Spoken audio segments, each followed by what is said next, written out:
I did resist the temptation to make a video about it, but I haven't seen many video essayists, any video essayists, talk about it, and I'm French and proud, so here we go.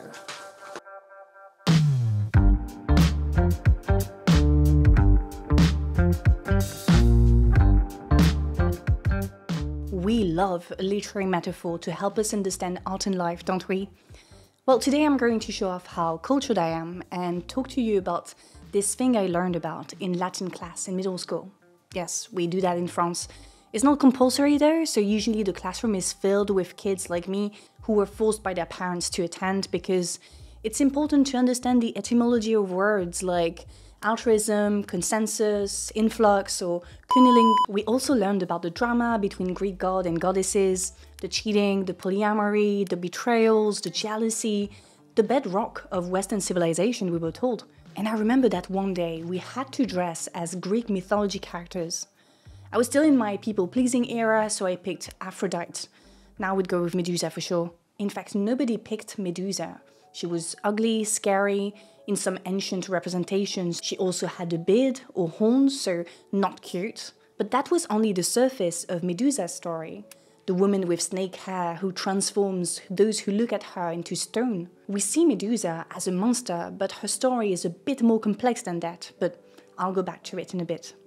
For now, I want to introduce the character of Sandra. Sandra is a millennial Gen X woman who grew up in a shithole in Germany, that's her words, before moving to London, where she met her future husband, Samuel, a professor at university and a writer. She is a writer herself. She has written a few books loosely based on her life and relationships with the people around her. Samuel and Sandra moved to the village where Samuel grew up to raise their kid, Daniel, who has had an accident that led him to be visually impaired. And there is Messi too. Messi is just great. As we learn throughout the film, Sandra struggles to fit into her new life in the mountains. She doesn't speak French very well, she doesn't get along with Samuel's friends, she rarely sees new people, and she feels sexually frustrated. Her relationship is kind of falling apart. It feels like she got trapped in a situation that makes her unhappy, and as a result of that, doesn't put a lot of effort into her family and home. We have a reversal of gender roles in the sense that Samuel is the one performing most of the housework. He's also the one helping Daniel with his homework, etc. So Samuel hates Sandra for putting all those tasks and mental load on him. He wished she did her part, but Sandra doesn't really want to cooperate. She doesn't believe she's acting selfishly and tells him that he put himself in this trap and brought her along because she loved him dearly. She says that he's responsible for it and must take accountability. The gender roles are also reversed in the sense that Sandra is the one having affairs without Samuel's consent, while he stays at home and isn't desired much. And he's also the one going to the therapist to sort out his life and relationship. Now all these elements will at some point be used against her in court. Her bisexuality, her affairs, her lack of investment in the education of her child and her home. Un comportement assez castrateur de votre part. From the outside, Sandra embodies what some would describe as a post-feminism woman, meaning a woman whose life doesn't seem to be limited by gender roles. She lives beyond patriarchy, it seems, at least in her home. We have the same effect as in Barbie, where patriarchy is not a thing anymore and women are in power doing the things that men used to do. In the movie, she does not only castrate her husband, as the psychiatrists, psychoanalysts, both terms are used to say, she's accused of killing him, and she needs to be punished for her crime. Medusa also committed a crime. She was raped by Poseidon, who was attracted to her, find her beautiful, especially her gorgeous hair. Now that happened in Athena's temple, and she had to pay for it. The goddess changed her gorgeous hair into snakes, and from then on, Medusa would turn people who look at her into stone. Like Sandra, Medusa's sexuality and appeal were used to turn her into the wrongdoer. But also like Sandra, Medusa now had the power to turn men into objects, to objectify them. Athena transformed Medusa into a monster in a way that protects her from the male gaze. It's a funny coincidence that Athena is, among other things, the goddess of justice, since what she does to Medusa is a metaphor of what the justice system does to Sandra. Athena somehow protects Medusa from the male gaze and the abuse that it can entail by getting rid of her sexual appeal. She's aware that men can be violent towards women, But she can't attack them. She can't attack Poseidon because he's too powerful. She must tackle Medusa's sexuality instead. Similarly, the French justice system continues to operate in a way that stigmatizes female sexuality and protects abusers. On Facebook, the page Paye ta robe collects all the sexist anecdotes female lawyers have about their male colleagues, who then represent victims or abusers in various trials. Only 0.6% of rape accusations lead to condemnation in France. As author of Men Who Hate Women, Laura Bates found written on an incel forum, "Go nuts, you'll find it's impossible to get caught if you do it properly. You have 98.95% chance of getting away with it if you rape." End of the quote. And if you do get caught, or if the victim accuses you publicly, then you have a secret tool that you can use later. That's a surprise tool that can help us later. Defamation. In France, for example, popular TV journalist Patrick Poivre d'Arvor accused 16 women, yes, 16 women, of defamation. He said that those 16 women who didn't know each other before, whose testimonies show clear similarities in the modus operandi, see, my Latin classes were useful. Well, all of them were lying. Defamation was also used by Johnny Depp against Amber Heard in one of the most commented televised trials in the history of televised trials. In fact, there were 2 defamation trials. The first one was in 2020 after the Sun called Depp a, quote, wife beater. He lost that trial because it was established that the accusation was substantially true and proven, but Depp did not stop there. He went on a second trial after he accused Heard of defamation, and in that one it was shown that both parties had been violent towards each other. So Heard was still a victim of domestic violence, but something had changed. She was no longer the perfect victim.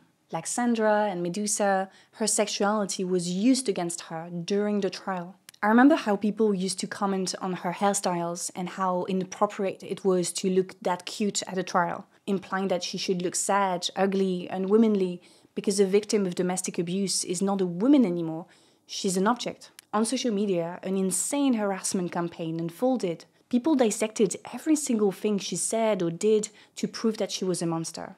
Even online feminists, myself included to some degree, didn't take a clear stance on this as we were influenced by the videos portraying her as a profoundly toxic woman. It showed a clear bias in society that extended even within feminist spheres, meaning that women who aren't the perfect victim simply aren't victims. The victim has to be holy in order to be a victim. And we knew it to some degree. We knew that, for example, bringing up how a victim of rape was dressed or her consumption of alcohol when it happened is profoundly wrong. But Heard really tested our ability to defend those who aren't morally pure. In a world of binaries, of good and bad, holy and evil, it is difficult to see people as a combination of the two. In Anatomy of a Fall, which was being filmed while the Heard v. Depp trial happened, Sandra is not the perfect victim in that situation, so much so that she becomes the actual wrongdoer. When accused of shouting and hitting Samuel during a fight, in which he also shouted and also hurt her, Sandra replies that, "Well, what you say is just, it is just a little part of the whole situation, you know. I mean, sometimes a couple is kind of a chaos and everybody is lost, no? And sometimes we fight together and sometimes we fight alone and sometimes we fight against each other. That happens. Every relationship, every person is a kind of chaos. Now, domestic violence or psychological abuse goes way too far, but Sandra is right when she says that a relationship is more than they lived happily ever after. Even though she believed in it. She believed in the Disney story. She talks about Samuel as if he was his Prince Charming, and she was willing to follow him in his wooden castle in the mountains. The trial is an opportunity for her to reflect on that and realize that the Disney story was just a lie.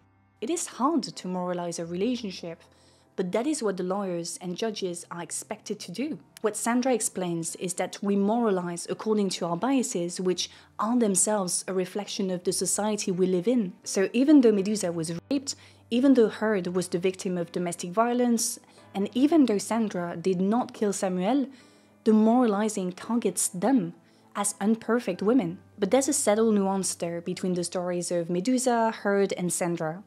You see, women were involved in degrading both Medusa and Heard. But in the case of Anatomy of a Fall, The defense of each party is very gendered. The women who intervene in court provide evidence that go against the depiction of Sandra as a selfish woman capable of murder. But a court case is not just about facts and testimonies.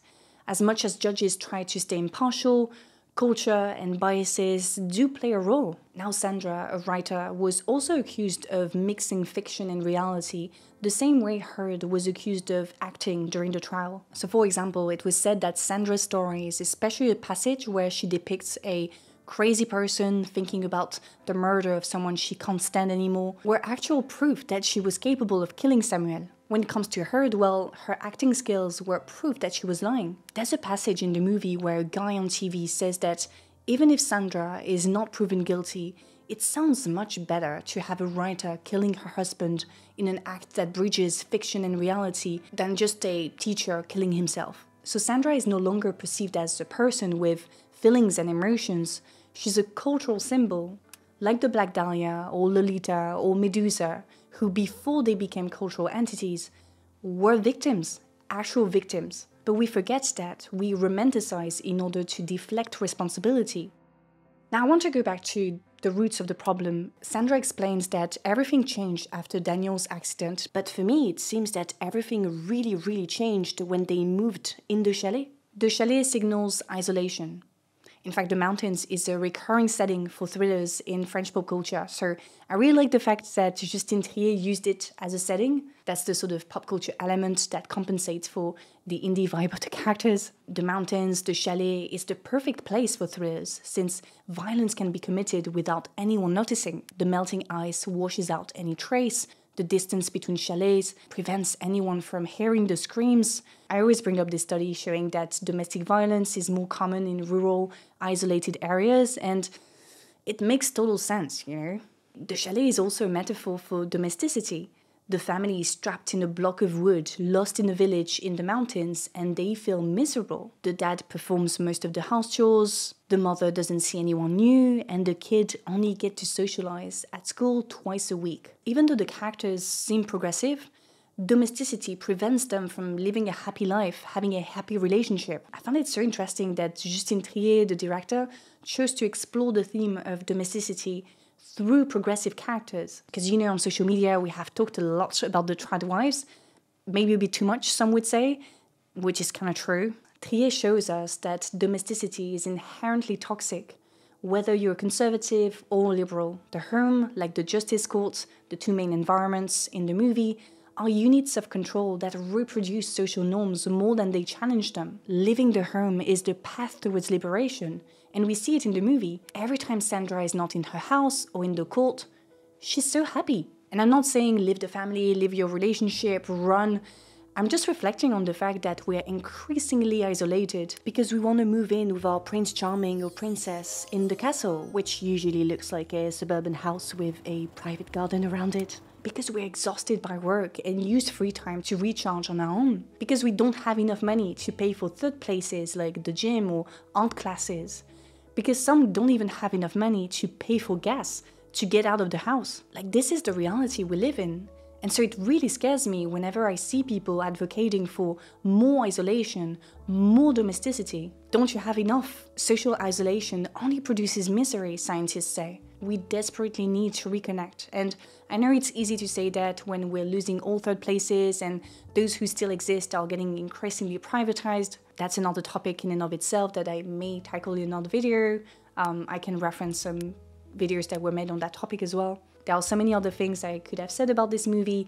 We could do an entire video on Daniel, to be honest. But yeah, the two main things I got from it were that 1, the perfect victim doesn't exist, and 2, life in a chalet lost in the mountains, #cottagecore, is not as fun as it seems. Don't socially isolate yourself from others forever, please. And also, if you're a girl in middle school doing Latin classes and you want to pick a Greek mythology character as your role model, don't pick Aphrodite like I did, it's kind of lame.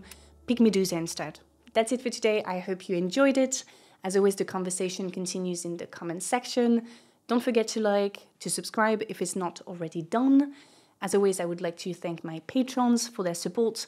A special thank to top tier patrons, Trogdor the Burninator, Brandon, James, Ujwa, Pablo, Patrick, Boris, Ria, Ivan, Rémi, Toki, Corrigi, Tristan, Patricia, Lenny, Donage, Alex, Ren, Manuel, Jay, Christopher, and Perry, and thank you to the other ones who prefer to stay anonymous. People often ask me where do I find ideas for my videos, and I do have a list of topics that I can pick from depending on what's popular, what's interesting. But for this one it was kind of different, and by different I mean that I kept coming across the actors of the movie. Not once, not twice, but 3 times. Now tell me this is not a sign that they're not manifesting it for me. And yeah, I'll see you very soon.